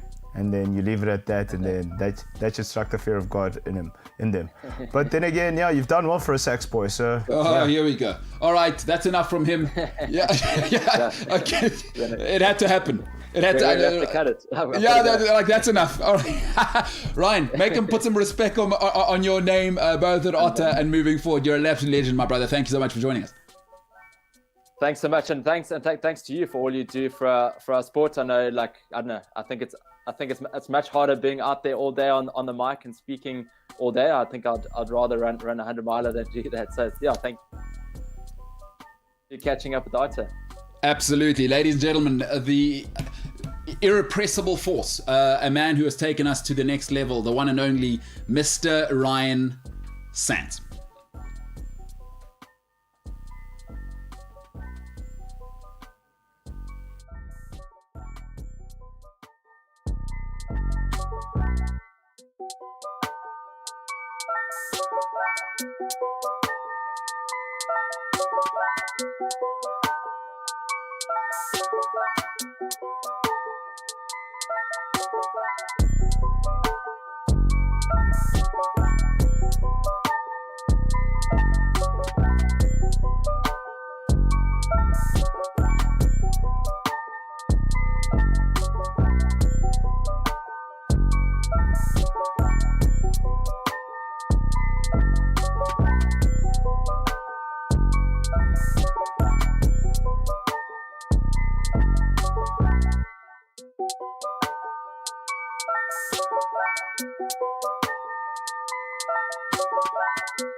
Welcome to it, sports fans. You've done it. Yeah. Just in time there. Guys, do you know, just seeing Ryan, bro, like, it's makes you realize how much other people are doing out there. Yeah. And how it's not about money, or like, some guys just challenge themselves in ways that you don't think are even imaginable. He's an animal. It's ridiculous, actually. But that's a good point, dude. Like, people always make it about something else, you know what I mean? Like, there's a guy who, fair enough, I mean, and again, it's just a dude. Like you said, he used to go to Neisner, get hammered. And it's like, hey, let me see how I can do in this thing, and then the rest is history. Like, but you've put it so well. People are doing things out there, bro. Yeah. And it's funny how, you know, we always look for inspiration. It's what? Got to be American, British, Swiss, Swedish. It's like, no, there's a guy from Hout Bay. Yeah, exactly. A guy that you might have seen, like, that you and I might have crossed paths with, like, 1,000,000 times over at school and stuff like that. And he's just like, yeah, whatever, man. He went to America, beat them at their own thing. Went to China, beat them at their own thing. Went to the Himalayas. The greatest recorded time. Yeah. Traversing that trail. But, like, he did it, like, in 24 days. And he's like, I can't even fathom that, to go 24 days in the Himalayas to keep going. Yeah. And going and going. That's diabolical. Like. And by the way, that's about 3,000 Ks. Yeah. So you know, it's like 3,000 plus, I think. And jeez, at that altitude. And it's going up and down as well. Yeah. It's not just Himalayas, and it's straight. Yeah. It's not the promenade in Cape Town. Yeah, exactly. It's snowing. So I do know a bit of detail about that. the guy who went with him, Rainer Grusel, they broke the other record, the Drakensberg Traverse record together.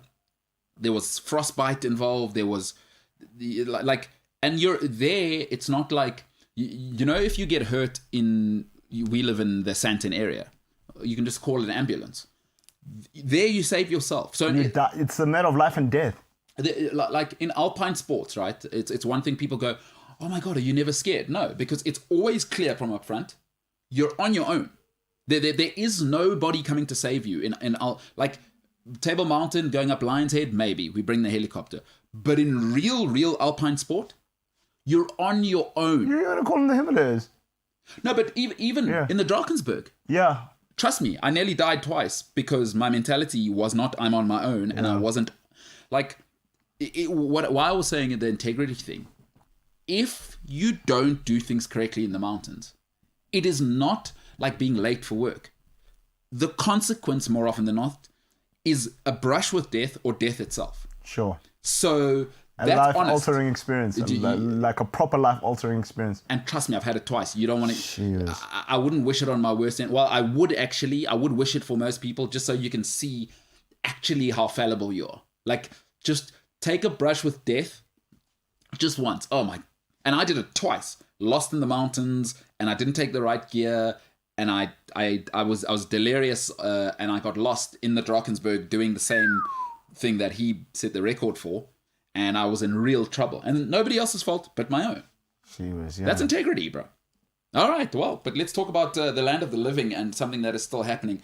We were talking about the box earlier, and we were kind of getting into it. Just tell me your thoughts leading up to this weekend. You kind of got there, right? You kind of got there for me, but... Someone made a very interesting point here, you know what I mean? And our problems stem around the injury of one person. And LB said, look, Box are actually allowed without Peter Steff du Toit. Because look if Peter Steff was here, no problem. No problem, because now this thing of always like chopping and changing like the loose trio, and, you know, we're not really like set, and you know what I mean? So... Yeah, and also, I mean, people must understand is that the Springbok number 7, if you'll look when we've always been at our best, but the number 7 is actually always like a second lock. Is how we pick, because that's how Gray did, right? Is that so? The number 7, if you think back, when you think back, I believe the greatest Springbok, along with Fourie de Preer, for me, you know, I don't know if I've ever seen a handoff this intense in rugby. Juan Smith is the greatest, certainly the greatest forward. I believe the greatest Springbok, and Fourie is like close, you know, but Fourie is the greatest number 9 of all time. It's just. When the number 7 in Bok rugby is actually probably the most important player of all time. Think back to Andre Venter. Yes.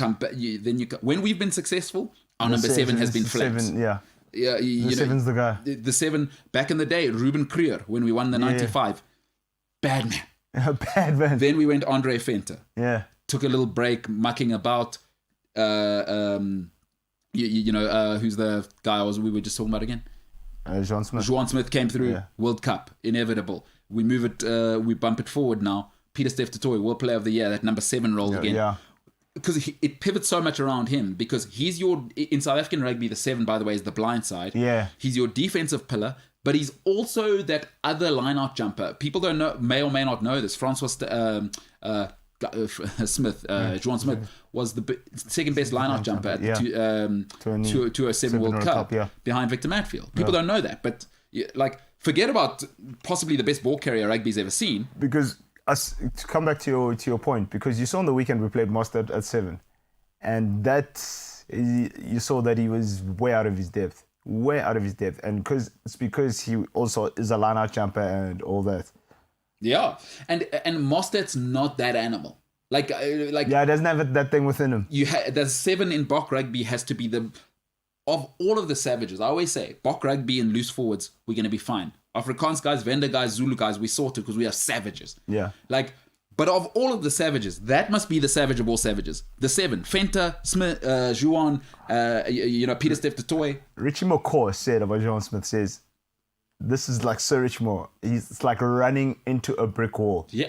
He said he says, guys, you guys look at Albert Skalkberger and all that. He says, the real guy's that guy who was 7. In Bok rugby, the 7, when we win, we have a savage 7. Zapeta Ngaba says the thing about the Springbok game plan is that it has a very small margin of error. It requires near perfection in all areas. I tell you, it's very true, and I think Russi's catching a lot of flack for this. But I think the real truth here is that the perfection has to be in very few things, whereas with the All Blacks, they try the expansive thing and you got to be perfect in so many other things. Is that it's probably 4 or 5 things you've got to be at 95% with the Springboks, and that's who we are. Like, I don't want to, I used to kind of be obsessed, like, I want running rugby entertained. Like, it's not who we are. You also see it now as you get older as well, like, it's all cool and well because, in high schools we all try to play like the All Blacks and you do the tricks and flicks, the Sonny Bill William thing. Yeah. Then older you get, you're like, guys, this, like, stay in your lane. Yeah. Like, we're not designed to play rugby like that. It's totally not our game plan. Like, guys aren't going to be, our number 4 is not going to be throwing, the one-arm speculator over, you know what I mean, to get to the wing, you know what I mean? It's not our thing. And, success is when you know what you are. Like if the All Blacks know what they are, that's what they are. You don't see the All Blacks try to play mauling or what are the Boks doing? Is real champions are doing what they're doing. And whenever the Springboks, because you saw it with Alistair Coetzee, I don't know what we were doing. Stop trying to be enterprising. Yeah. The only enterprising team in the world or in South Africa that works like that is Grey Bloem. But that's because every single guy there from 1 to 15, or in fact from 1 to 35, because the second and the third team would probably beat most first teams over the last 20 years. Everyone's a savage. Yeah. But ultimately, once we go after that, what's the greatest dynasty in possibly rugby history outside of the Crusaders? It's the All Blacks. And the Bulls. Yeah, and the Bulls, yeah, exactly. Guys, we are what we are. True. We've got these farm boys that are coming from Northwest, the Bokkerveld, Bloem, Kimberley. Nobody produces this. Because you know how I know I'm right? Go and look at France. Go and look at England. How many South Africans? Now Scotland. Yeah. How many South Africans out there? Who's the boy on the wing? Van der Merwe. Duhan Vandermeer. Yeah. Where's he from? Van der Merwe. Yeah. And he wouldn't come close to the Springbok team. Yeah. And that guy's a savage. And Stander was also doing it for Ireland. And like, they think Stander is a savage. Here, Stander wouldn't make our 4th rotation. We have savages here, guys. Yeah. Stop trying to play 13, like you say, speculators. We don't need to. Yeah. The point, you know where we get caught up? And I think it's because South African schoolboy rugby is the most professional sport in Africa. And I will die on that hill. In Africa, there is nothing more professional than schoolboy rugby in South Africa. And what happens is we fall into a romantic trap. It's like, oh, Grey win like that. So, no, because the difference between Grey's consequences and what happens when you become a professional, at professional level, the aim is to win. It's not to entertain. If you can entertain, bonus. Yeah. You know what I mean? We need lotto bonus ball. But the aim is to win. Yeah. I don't care about being entertained at Bok level. But like it was like what Clive Woodward was saying about us. Clive Woodward says, if we watched how we played against the Lions, would we be proud of that brand of rugby? I was like, hold on. Did you see how you were playing when you won the World Cup with get the ball to Johnny Wilkinson? The most boring rugby team in the history of mankind. What you do is Richard Hill, the great Richard Hill, Lawrence Delalio would go and bully you. Johnny puts it in the corner, and then you get those fatties, the great Martin Johnson, Ben Kay, Thompson, Steve Thompson, Phil Vickery. You go and bully them there. Exactly. He mustn't come and talk. Yeah, honestly. We should get him on the show. We do need to get him on the show because he's a firecracker and he will say what he's thinking because he's knighted now. So Clive. Yeah, he's got all the money. But how dare he? Honestly. How dare he? That's unbelievable. Guhle Nkosi says, obviously, Guhle, that's a very Zulu name, eh? Yeah, so he's part of the tribe, for those who don't know, that tried to burn every single mall in South Africa at a stage, but we did overcome them by giving you Siya Kolisi as a Xhosa people, gave you Nelson Mandela as well, and Oliver Tambo, but no big deal. Guhle Nkosi saying, LaRue and Pollard need to be accurate in everything they do, kicking and passing. The All Blacks will punish any mistakes we make. That's a great point. There was a lot of useless kicking against Australia. If you think Bowden Barrett and Richie Mo'unga won't stand back there, right? And then you'll have Savea, right? Who will carry from deep and he will flick it out the tackle. And give it to Rico Ioane. And if you don't think that so one thing that has to happen, every up and under must have 2 chasers. Yes. And it mustn't be pointless. Don't give Mwanga 10 meters to run. He'll finish you. Do not give either Barrett. I haven't seen the All Black team yet. I don't know if Geordie's back. I think he's got the big injuries. Yeah. But do not give the other Barrett. Bowden. And also, there's another young kid, the Crusaders boy, Will Jordan. Will Jordan as well. You know who? Havili, yes. You know who Will Jordan reminds me of? Do you remember the All Black fullback Leon McDonald? Yes. Because he looks like he should be a computer programmer. He looks like a nerd who's playing Apex Legends. No with source, James. eh? Yeah. No Meantime, no source. who's like, and the way he runs, it's kind of like. Do you remember Jean de Villiers? Yes. Like he didn't look fast. It's like. Deceptively fast. That time he's rounding you, bro. And Will Jordan, we've seen now that he's Leon McDonald version 2.0. You know the thing is, there's Will Jordan. Do you know what the All Blacks do so well? Like their wings. Like, you know, last time they said, okay, Rico, you sit down. Here's George Bridge. Yeah. Now we've kind of forgotten about George Bridge because there's Severus and Will Jordan. Like, it's ridiculous. Goodhue, I don't know what Goodhue is. Is he injured or like? And he's an animal. But they got Havili. What Havili is? By the way, who's the Chiefs Maori bloke? He's also a bit of a lad, man. He's like Luke. I know which guy you're talking about. He's like Luke McAllister, but more. I know which guy you're talking about. Yeah, he looks more because Luke McAllister, I think, was half white, half Polynesian. Yeah. But this guy is, and you know, he's that guy, man. The 13 for the Chiefs. Leonard Anton Brown. Leonard Brown. Leonard Brown, yeah. And Leonard Brown's that guy. Yeah, Leonard Brown. You can see he chooses the music on the playlist. Yeah. He's that guy. And whenever they decide which pub the All Blacks are going to, he's that guy. He says, lads, I've already set up the guest list. I've booked the table. He's that guy Damien who has McKenzie. every pair of Jordans. They've got Damien McKenzie. Honestly, retaliation against Elizabeth. If Brody back. He is back. And I tell you where you do need to neutralize. And you've kind of brought up a great point here, because Damien McKenzie will do things that you don't need those kind of problems, as you and the homies might say on the streets. You know what I'm saying? Yeah. Because you better put some spec on his name. If you kick useless kicking... Damien McKenzie is going to lap it up and he's going to show you +7. That's exactly what he's going to do. So we're going to have to be honest with our kicking, is that I would almost rather, again, I know it sounds crazy, take penalties rather than kick useless kicks. Villy's got to be super, and it's where Villy's probably a little bit too loose, is his kicking accuracy. His kicking accuracy is a bit too loose, because now it's like he's aimlessly kicking and you're just like, really, like, what's the point?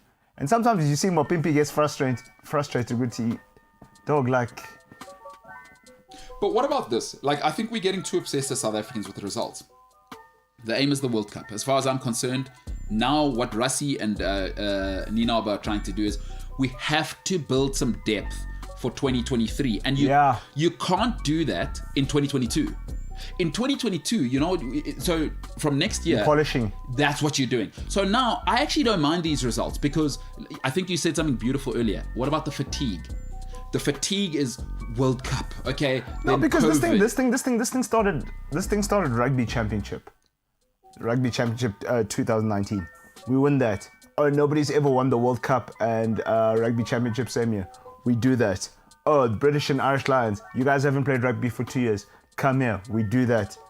You know what I mean? Now there's nothing to prove. It's about, can we defend?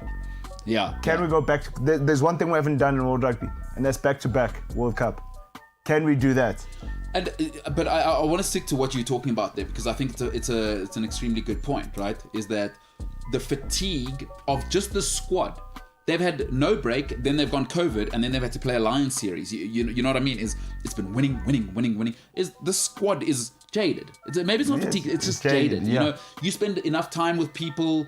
It's not that they're bad people, but you need a refresher. And you know where we're going to struggle now, because it's hard when you've won with people.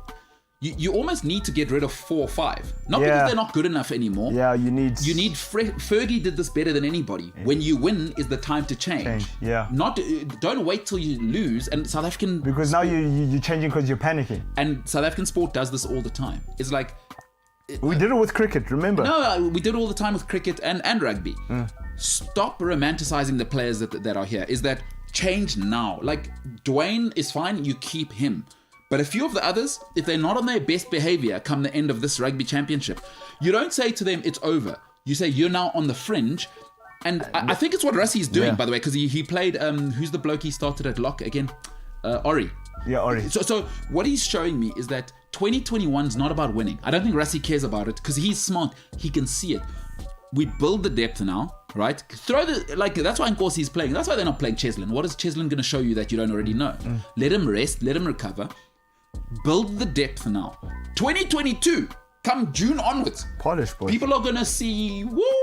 Polish, boys. Woo! Because now you've got that 800 test caps within the squad like Jake White did and Rassie did. Like, you see, even this game, I'd have told Villy to rest and put in Willemse.